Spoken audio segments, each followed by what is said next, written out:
तेज़ी से देख रहे हैं हाइब्रिड गाड़ियाँ, इलेक्ट्रिक व्हीकल्स जो हैं जो पाकिस्तान में आ गई हैं और ऑल्टरनेट आपका बन गया है एनर्जी सेव करने का सोल्यूशन कि you can go for these option. बिल्कुल, और हाइब्रिड गाड़ियाँ जब आई थी तो सभी कहते थे नहीं ये फेल हो जाएंगी, है ना, ये पाकिस्तान के लिए नहीं है, पाकिस्तान का माहौल ऐसा नहीं है, हाइब्रिड नहीं होगा, और अब हाइब्रिड ही ज़्यादा चल रही हैं। तो ईवी का भी अभी जब नई नई गाड़ियाँ आई हैं तो लोग बड़े कंसर्न हैं लोगों के, और बड़ी तशवीश है कि पता नहीं चलेंगे या नहीं, इनके जो चार्जिंग स्टेशंस हैं वो होंगे या नहीं होंगे। अब अगर हम ले लें तो कहाँ अब यहाँ के ग्रुप्स ने करोड़ों की जब इन्वेस्टमेंट की है तो उसके बाद फिर इंपोर्टेड गाड़ियों का इतनी आसानी से यहाँ आना नहीं होना चाहिए। I think it's only fair, और वो तरीका गवर्नमेंट ने ये किया है कि बिल्कुल सही है कि जो आपकी ऑथराइज लाइसेंस्ड जो है इंपोर्टिंग क्या कहते हैं इंपोर्टर्स होंगे, गाड़ियाँ जो इंपोर्ट करते हैं वही करेंगे, और साथ में सेफ्टी स्टैंडर्ड्स बढ़ा दिए, क्वालिटी और सेफ्टी स्टैंडर्ड्स बढ़ा दिए हैं। और ये समझने के लिए ऐसा है कि यानी 17 पहले स्टैंडर्ड्स थे जो फॉलो पॉइंट्स थे जो फॉलो करने थे, अब 62 पॉइंट्स हैं जो कि आपको इंपोर्ट करते हुए फॉलो करने हैं, और उसमें वो ये है कि माइनर डैमेज ना हो, और उसकी बिल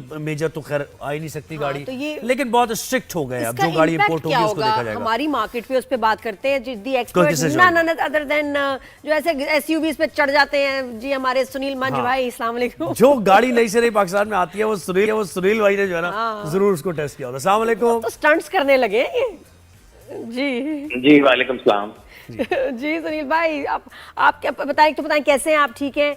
और थोड़ा सा जरा कि ये जो नए सेफ्टी स्टैंडर्ड्स आए हैं, पोर्ट्स पे जरा रिस्ट्रिक्शन थोड़ी सी सख्ती हो गई है, तो उससे हमारी जो मार्केट है उस गाड़ियों की जो यहाँ बिल्कुल जो अब यहाँ नई ईवीज और हाइब्रिड और प्लग-इन्स इंट्रोड्यूस हुई है, क्या उस पर फर्क पड़ेगा? जी वालेकुम सलाम, कैसे हैं आप? ठीक ठाक हैं?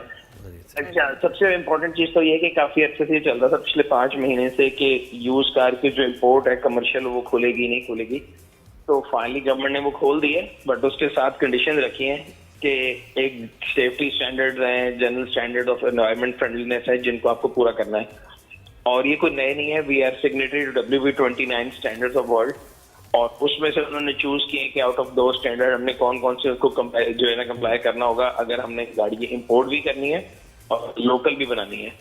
एंड जिस तरह आपने कहा अपनी इंट्रोडक्शन में, आई थिंक इट्स 100% फेयर के फ्री फ्लो ऑफ कार्स नहीं होना चाहिए। आपने लोकल इंडस्ट्री लगाई है तो जब कोई इंपोर्ट कर रहा होगा तो उसके लिए पूरे रूल होने चाहिए, वो MC खोलेगा, कंपनी रजिस्टर्ड होगी, एंड देन लीगल चैनल से पैसे जाएंगे। तो I think it's a step in right direction. लेकिन सुनील भाई मुझे बताएं कि ये जो यूज्ड कार्स आती थी तो इसमें देखें इसमें फीचर्स बहुत ज्यादा होते थे, और आपको 30, 35, 40 के बजट में आपको एक अच्छी गाड़ी मिल जाती थी, तो इसका मतलब है वो 30-35 की गाड़ी तो अब इंपोर्ट कम ही होगी और उसका भी बजट 50 के करीब पहुंच जाएगा फिर। तो उसकी रीजन ये है कि वो कंडीशन जो है ना सेफ्टी स्टैंडर्ड की वजह से ऊपर नहीं जाएगा, बट अगर आप देखें जो नोटिफिकेशन आया उसमें 5 साल की जो इंपोर्ट वाली गाड़ी है उस पर 40% एक्सेसिव ड्यूटी है, जिसकी वजह से यस वो महंगी पड़ेगी।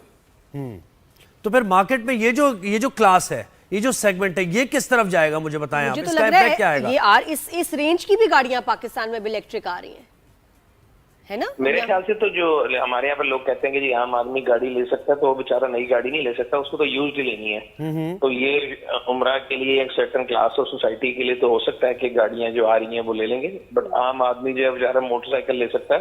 एंड यही है वजह कि आप देखें 2 व्हीलर जो है हमारे पाकिस्तान की मेजोरिटी लोगों की सवारी है। तो फिर इसका मतलब है तो इससे तो सब प्रॉफिट, ये सुजुकी की हम बात करेंगे, इनका कल्टस और ये ऑल्टो, ये तो फिर और बढ़ जाएगा, ज्यादा हो जाएगी इनकी तो फिर। नहीं, ज्यादा तो नहीं होंगी, बट यही है कि उनकी प्राइस को कोई इफेक्ट नहीं करेगा। मेरा नहीं ख्याल कि जो पॉलिसी आई है इसके थ्रू कोई गाड़ी इंपोर्ट करेगा, क्योंकि जो ऑलरेडी स्कीम है गिफ्ट स्कीम या ट्रांसफर ऑफ डिविडेंड्स की, उसके अंदर जो गाड़ी इंपोर्ट हो रही है उस पर ना तो RD है ना ही उसके ऊपर ड्यूटी इतनी ज्यादा है, तो वो मेरे ख्याल से बेहतर रहेगी लोगों के लिए। बट हैविंग सेड दैट, लेकिन लोकल इंडस्ट्री के अंदर जो 0 मीटर गाड़ी है 660, उसका वैसे कोई कंपटीशन नहीं है जिस प्राइस में वो दे रहे हैं। तो सुनील भाई अब इलेक्ट्रिक कार्स की तरफ आते हैं तो बहुत सारे ये जो है फॉरेन कंपनीज की यहाँ हमारी कंपनी से कोलैबोरेशन हुई है, प्लांट्स लग रहे हैं, तो और बड़े डिफरेंट ब्रांड्स में देख रही हूँ, बहुत खूबसूरत भी हैं, ऑप्शंस भी हैं, लेकिन फिर सब लोग डरते हैं अभी भी इलेक्ट्रिक कार को लेके कि सड़क के बीच में रुक गई तो क्या होगा। तो एक तो इसका भी बताएं और ये भी बताएं उसको कि ये इसको खरीदते वक्त किन चीजों का ख्याल करना चाहिए। गाड़ियां तो बड़ी खूबसूरत है, SUVs भी हैं, छोटी भी हैं। हाँ जी, बिल्कुल सही कह रही हैं आप। वो एक बेसिकली टर्म आई है NEV, न्यू एनर्जी व्हीकल, जिसके अंदर आपकी प्लग इन हाइब्रिड, आपकी जो है ना REVs, रेंज एक्सटेंडेबल EVs और EVs शामिल हैं। तो हमारे लोग ज्यादातर आइस इंजन जिनको कहते हैं इंटरनल कंबशन इंजन, उसके आदी हैं। उससे डायरेक्टली अगर आप इलेक्ट्रिक गाड़ी पे जाएंगे तो रेंज एंग्जाइटी और काफी प्रॉब्लम आएंगे, नेटवर्क इफेक्ट नहीं है। So I think ideal move would be to move toward plug-in hybrid और range extendable EVs। और यही आप देखेंगे आजकल आने वाली मार्केट में जो भी कंपनी है वो ज्यादातर लोग plug-in hybrids और RE EVs लेके आ रहे हैं, which is right way to move। अच्छा। And a few years after जब लोगों को एक आदत हो जाएगी इलेक्ट्रिक गाड़ी प्लस पेट्रोल की, तो फिर वो 100% इलेक्ट्रिक पे तो शिफ्ट कर इलेक्ट्रिक सकेंगे। लेने में नुकसान क्या है? अभी आप मुझे बिल्कुल ऑनेस्टली बताएं कि जी मैं असल में सोच भी रही थी, तो इसलिए जरा बता दें। हर एक से मेरी बहस शुरू हो जाती है, नहीं नादिया इतना लोग डराते हैं, मकसद क्या है? और उसमें जो 3 वेरिएंट्स आते हैं कि जी इतनी बैटरी होगी, इतनी बैटरी होगी, उससे भी क्या फर्क पड़ता है सुनील भाई, बताएं कि मतलब क्या बुरा हो जाएगा? देखिए इशू ये है कि जो इलेक्ट्रिक गाड़ी होती है वो अभी एक नई चीज आ रही है, लोगों को ये नहीं पता कि जो मैन्युफैक्चरर आपको रेंज बता रहा है वो रेंज होगी कि नहीं। लोग कहते हैं 600 kilometre, 500 kilometre, 400 kilometre.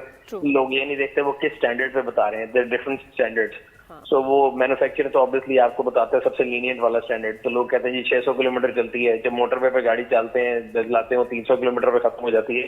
So there is lot of education that needs to be done on electric cars, and that's why I say कि लोगों को डायरेक्टली इलेक्ट्रिक पे नहीं जाना चाहिए, प्लग इन हाइब्रिड और रेंज एक्सटेंडेबल ईवी पे जाना चाहिए जिसमें इलेक्ट्रिक भी है, फ्यूल भी है, तो आपको दोनों चीजें मिल जाती है। ये रेंज एक्सटेंडेबल क्या चीज है? ये मैं first time. Range extendable EV basically एक ईवी होती है जिसके साथ एक जनरेटर लगा होता है जिसको हम इंजन कहते हैं। गाड़ी के जो व्हील्स हैं वो चलते हैं आपकी उससे ही है, बैटरी से, या जो उसका बैटरी पैक है उससे चलते हैं। लेकिन जब बैटरी पैक खत्म हो जाती है तो वो इंजन स्टार्ट करके उस बैटरी को चार्ज कर देता है, as opposed to an electric EV जो कि आप सिर्फ बिजली से ही चार्ज कर सकते हैं, और अगर सड़क पे उसकी चार्जिंग खत्म होगी तो you start. On the other hand range extendable EV और प्लग इन हाइब्रिड में आपके पास इंजन भी है, आपके पास बैटरी भी है। वो दोनों सोर्सेज मिलके तकरीबन आपको आजकल आप देखेंगे 1000 किलोमीटर प्लस हर बंदा क्लेम कर रहा है गाड़ी का। वो इसी तरह कर रहा है कि उसमें बैटरी भी है और फ्यूल सेल भी है। अच्छा सुनील भाई, ये मुझे बताया ना कि देखिए गाड़ी की सक्सेसफुल यानी होने का और लोग उसको पसंद करें ले, ये डिपेंड करता है ना कि उसकी डिस्ट्रीब्यूशन क्या है, स्पेयर पार्ट्स उसके अवेलेबल हैं या नहीं है। बहुत सी ऐसी गाड़ियां आई इससे पहले भी और वो हमने देखा कि वो मार्केट से आउट हो गई, उन्हें किसी ने लिया ही नहीं, है ना? जब भी कोई बंदा नई गाड़ी ले, मेरा ख्याल है सबसे इंपॉर्टेंट चीज ये कि वो ये देखे कि जिस ग्रुप से वो गाड़ी ले रहे हैं वो कितना सीरियस है, उनका स्पेयर पार्ट का नेटवर्क कैसा है, सर्विस का नेटवर्क कैसा है, and how long they have been around. And अभी काफी कंपनियां ऐसी आई हैं जिन्होंने आहिस्ता आहिस्ता अपनी डीलरशिप बढ़ाई है, and those who are successful, अगर आप देखें तो यही वजह है उनके सक्सेसफुल होने की कि उनका आफ्टर सेल नेटवर्क, पार्ट्स की अवेलेबिलिटी है। जिन गाड़ियों में नहीं होती वो फिर गाड़ियां एक दफा तो बिक जाती हैं बट सेकंड राउंड में नहीं बिकती। और ये हम सारी बात एलीट की कर रहे हैं इस वक्त, है ना? जी जी बिल्कुल ऐसे अच्छा ही। सुनील भाई, ये जो इलेक्ट्रिक कार्स होती हैं तो क्या इनका दूसरी गाड़ियों को, बच्चों की गाड़ियां आती है इलेक्ट्रिक के, भाई कुछ अरसे बाद जो है ना बैटरी जो है चार्ज तो करो लेकिन उतनी आपको माइलेज नहीं देती, बैटरी वीक हो जाती है। तो ये भी मुझे कोई कह रहा था, मैंने कहा सुनील भाई से बता ही दे अब नादिया को कौन सी इलेक्ट्रिक कार बता ही लेनी कर है दे। इन्होंने, ये लेके छोड़ेंगे। मतलब अगर रियलिस्टिकली 300 किलोमीटर एक गाड़ी इलेक्ट्रिक आपको दे रही है तो क्या साल बाद वो और कम हो जाएगी उसकी, वो फिर और कम हो जाएगी उसकी माइलेज, या वो 5-7 साल वैसे ही चार्ज करती है और वही माइलेज देती है? आपका कंसर्न बिल्कुल वैलिड है। मेरे ख्याल से ये आहिस्ता आहिस्ता डिग्रेडेशन तो होगी बट इतनी स्पीड में नहीं होती। For most of the manufacturer जो बैटरीज वाली गाड़ी दे रहे हैं, ईवीज दे रहे हैं, वो 8 साल की तो वारंटी दे रहे हैं। सो वारंटी टर्म में तो यू आर 100% श्योर के कोई तंग नहीं होंगे, but obviously it's a technology. But lithium ion की थोड़ी जो डिग्रेडेशन है वो लेट होती है। So there have been globally Teslas around for like more than 10 years, और उनकी डिग्रेडेशन जो है वो मोर देन 10% नहीं है। बट यस, एक एप्रीहेंशन ये जरूर है कि बैटरी की लाइफ जो है वो गाड़ी की जो वैल्यू है उसका तकरीबन 60% होती है बैटरी की वैल्यू। वैसे तो कार अगर वो खराब होगी तो आपको लंबा चौड़ा टीका लगेगा। सुनील भाई ये बताएं, कार सेल डाउन हुई है क्योंकि बैंक्स की तरफ से भी अभी कुछ डील्स आ रही हैं इस तरह की कि जिसमें इंटरेस्ट रेट कम है, तो इसकी वजह क्या है? बैंक्स की तरफ से देखिए इंटरेस्ट रेट भी इसलिए आ रही है बिकॉज एक तो आपका इंटरेस्ट रेट पाकिस्तान में स्टेट बैंक ने कम किया है, दूसरा जो लीजिंग का बिजनेस था वो जरा बुरी तरह इफेक्ट हुआ है क्योंकि स्टेट बैंक ने कदरों लगाई थी कि 3 मिलियन से ऊपर की आप फाइनेंसिंग नहीं कर सकते। तो वो तो गाड़ियां इतनी महंगी हो गई कि 3 मिलियन की जो फाइनेंसिंग ले रहा था वो कहता है यार बाकी भी जेब से डाल लूंगा मैं। करेक्ट, बिल्कुल बात सही है। और वैसे आप क्या देखते हैं, ऐसी जो गाड़ियां इनकी रीसेल भी होती है ना, ये भी लोगों का बड़ा होता है कि भाई हाइब्रिड ले लो उसकी रीसेल है।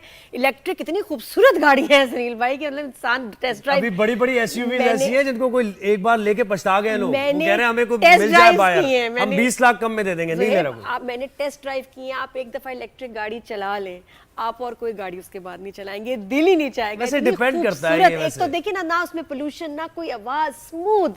तो मुझे पता है इसकी रीसेल होती है सुनील भाई को अभी रीसेल तो होती है? इलेक्ट्रिक गाड़ियां जो ग्लोबली आप देखें उनकी resale are just like mobile phones, because ये टेक्नोलॉजी आइटम्स हैं और ये हर रोज इवॉल्व कर रही है टेक्नोलॉजी। नई से नई चीजें आ रही हैं, रेंज बढ़ती जाएगी, चार्जिंग टाइम कम होते रहेंगे, बैटरी की कॉस्ट भी कम होती रहेगी। So that's why electric cars globally जो है ना, they lose their value like 15 to 20% annually. तो अभी उस तरह से रीसेल ये नहीं बना सकी मार्केट में, बट आई थिंक आने वाले सालों में बेहतर हो जाएगी। यानी 2-3 साल इसको लगेंगे, अभी आप ऐसे कह रहे हैं ना? हाँ जी, तकरीबन अभी आप समझ लें इन्फेंसी फेज है, 2-3 साल है, लोग इसको समझ रहे हैं, नेटवर्क लगेगा, बट फिर भी इनकी जो रीसेल है वो गैसोलीन गाड़ी की बराबर नहीं होगी, कम ही रहेगी due to the mere fact कि टेक्नोलॉजी है, इवॉल्व होती रहेगी। आज अगर 500 किलोमीटर रेंज वाली गाड़ी आ रही है, कल 1000 वाली आ जाएगी। चार्जिंग टाइम अभी आधा घंटा है तो शायद 10 मिनट हो जाए, तो उस लिहाज से उसकी वैल्यू कम होगी। सुनील भाई बहुत शुक्रिया, आपने यानी- हमें वक्त दिया।